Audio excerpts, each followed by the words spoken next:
Hi there! I am Caesar. Welcome to my channel. Tara! Tahimik na paligid. Kapaliligiran ka ng kalikasan. Malakristal na tubig. Tila isang natatagong paraiso. Yan ang kids pool na aking laging natatandaan simula pa ng aking kabataan.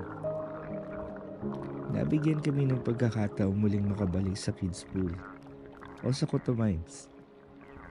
Hindi kasi biro ang biyahe pupunta rito.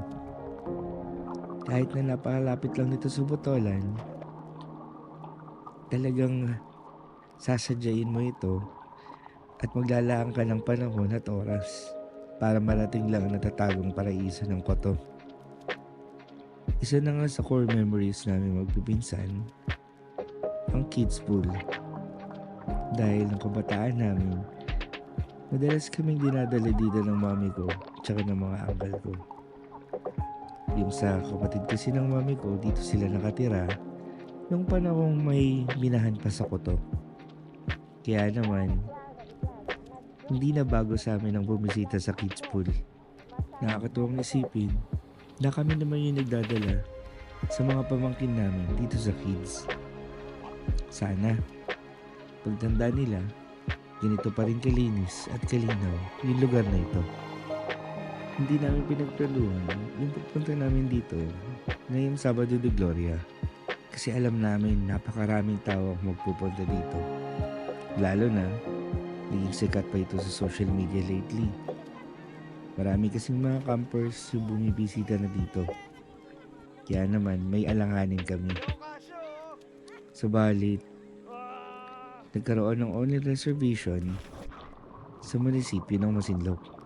Kaya naman, sinamantala agad namin ito and kung papala rin na makapagparehistro, edi tuloy. Kaya naman, inasahan na namin yung dagsa ng tao. Pero umaasa pa rin kami na hindi kami bibiguin ng gutom. Kaya nga, pagkakita namin sa malakristal na tubig, talagang kahit pa paano matatanggal yung pagod mo. Sa rough road na biyahe, 26 kilometers din yun. Pero wala talagang may aalis yung kagandahan ng kalikasan. Nakakalungkot lang na nawala yung ibang videos ko on our way going to Coto. Pero okay lang, may pagkakataon pa namang bumalik.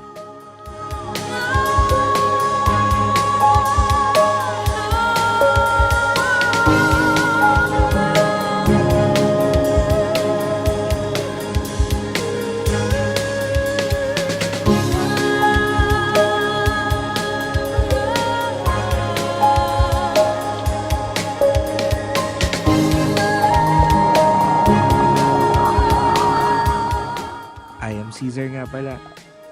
Salamat sa pagbisita muli sa aking YouTube channel. Kaya tara, samahan nyo kami sa pagbisita namin sa kids pool. 26 kilometers ang layo ng Coto Mines sa National Highway and mapapasubok ang sasakyan nyo sa rough road. Kaya naman, siguraduhin nyo maayos ang kondisyon ng sasakyan nyo bago kayo umakyat ng Coto. Itong Google Earth Map na lang muna yung gamitin nating reference since nawala yung kopya ko ng mga video paakyat namin ng Coto.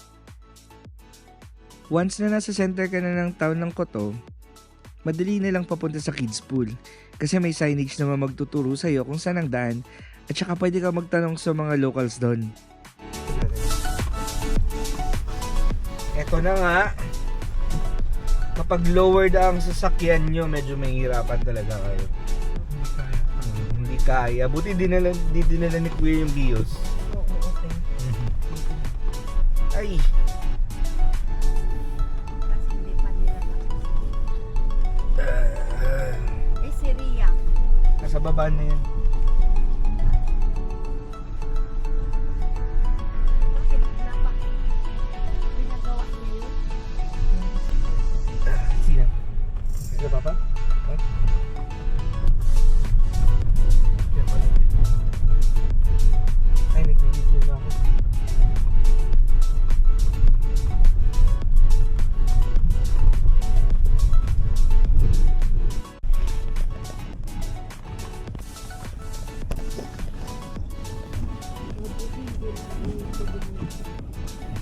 Basa-basa naman sa likod eh.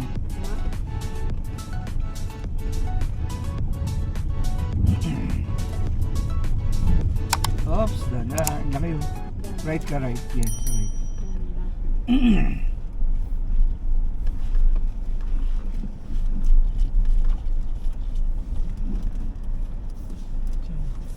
Oh, si sakto lang.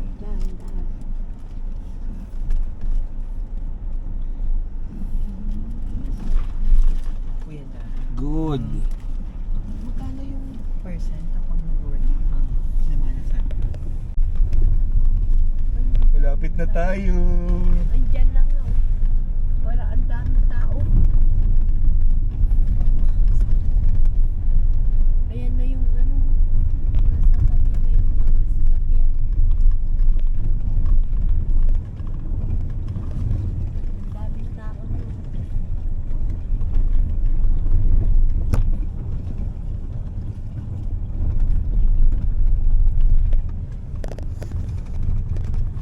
Ayun na sila oh. Kararating lang nila. Oh my God, grabe. Ang daming tao. Sabi ko sa iyo. Ayun ang dami na yun.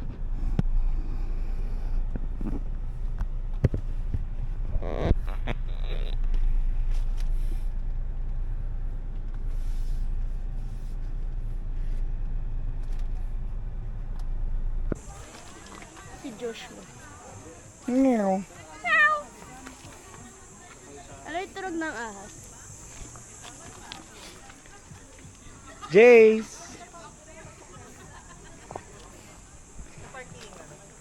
Dapat na pumasok sa parking. Ito, may tawiran portion pa dito. Sa headphone! Makapal naman eh. Sobra tayo. Siyempre walang ulan, kaya mababaw ngayon.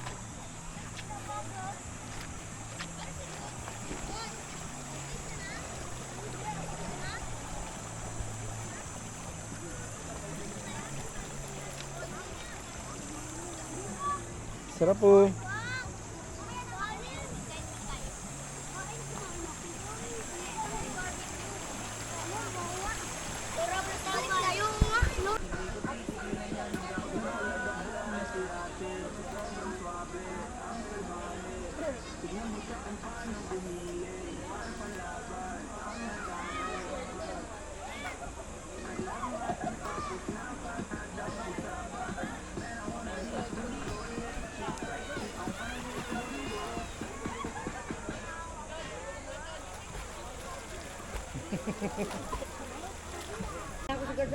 Anong masasabi mo?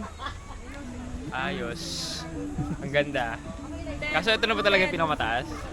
Hindi, doon yung malalim. Doon yung malalim. Yung malalim side.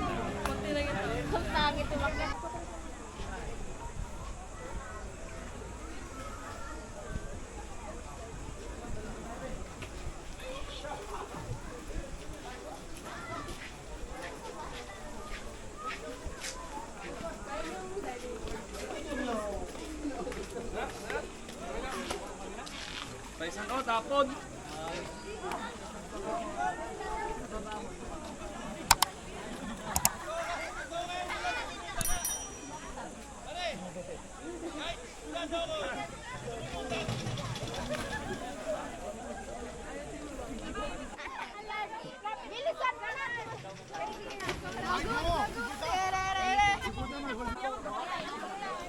Di ako kasyo!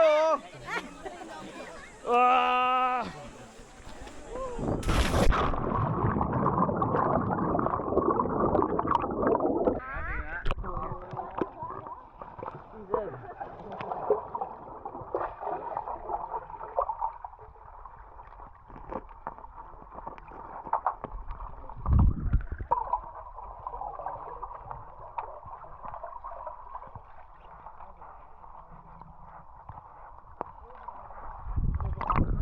Lian!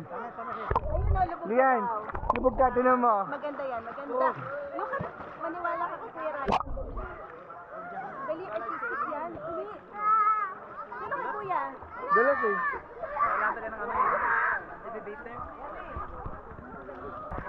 Lubog ako yan.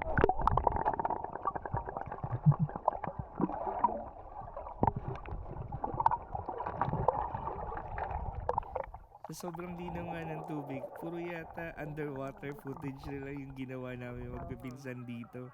Kasi nakakaliw talaga eh. Ang linaw at saka ang clear. Kitang-kita mo talaga yung ilalim.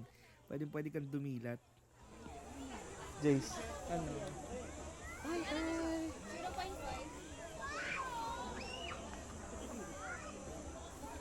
Ito po yung Koto Mines talaga. Plano ko talaga dapat lumibot hanggang dun sa dulo. Sa bandang dulo kasi, mas malinaw yung tubig kasi konti lang yung tao na naliligo dun. At saka meron dating hanging bridge dun pero ngayon sira na. Then, yung kabilang part naman ng ilog, pwede mo rin puntahan. Kaso sobrang init kaya iniwasan ko na lang din na maglakad-lakad sa banda doon.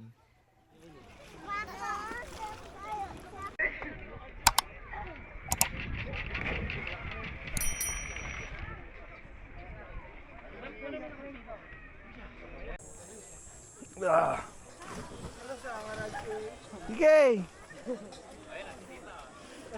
Di naman daw kasya oh. Daw kasya.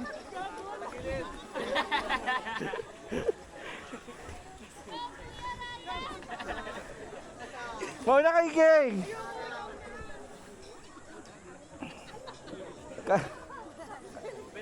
Ha? Takot ako eh.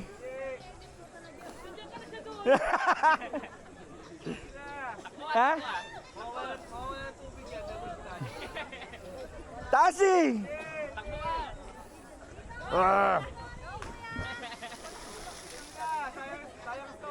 Sayang story. Bilangan ka ba namin? Hindi. 3, 2, 1! Wala pa.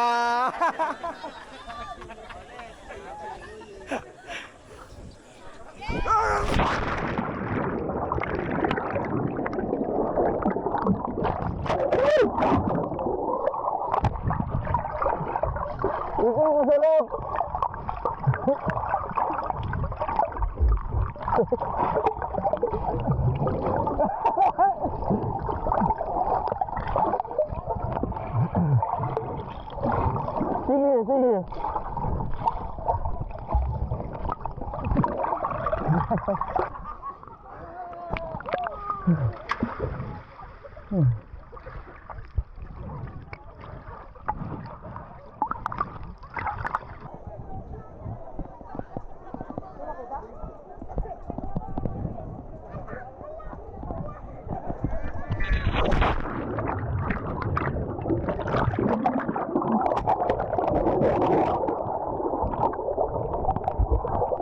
Daniel.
Play na to, di ba? Play, nakalagod na. Sama ko sa kanila. Huwag na. Sige. Go.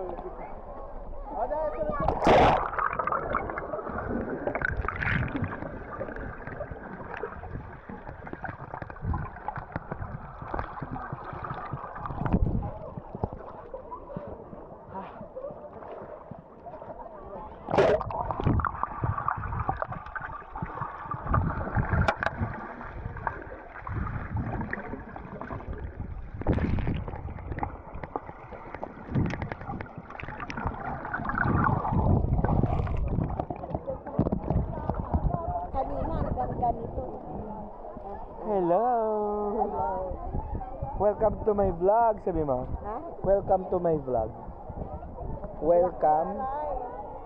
May Welcome to my vlog. vlog, Vlog. sa vlog, naligo ako. Vlog. Nag-vlog. Never not love. Nag-vlog ako. Masarap maligo. Mainit ang tubig. Malamig nga eh. Mainit. Ginaw na nga ako eh. Oy, kanina nga ako nandito dito. Mas malamig pa dito nung nag-ano kami. Eh, bagyo yun eh. Hindi, nung ano.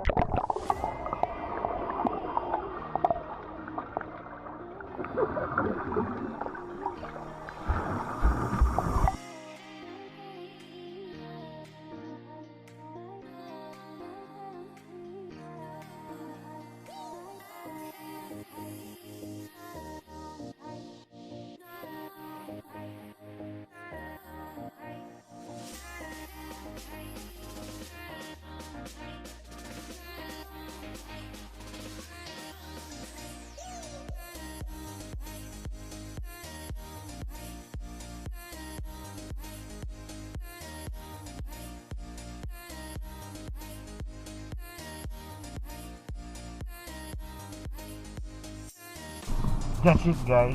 Ate, ang ganda ng tingnan. So, day tour lang kami dito sa Koto. Ayan, oh, may nakukuha. Alas 2 na check out na kami. Para maaga din kami makarating sa Butolan. Kasi mamaya, marami na ng tao.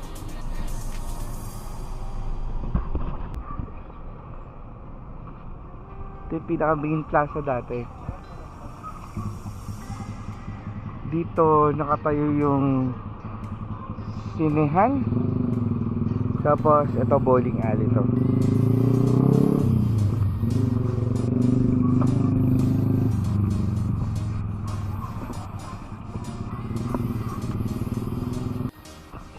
Okay, ready? 1, 2, 3. Isa pa. So 1, 2, 3. Okay.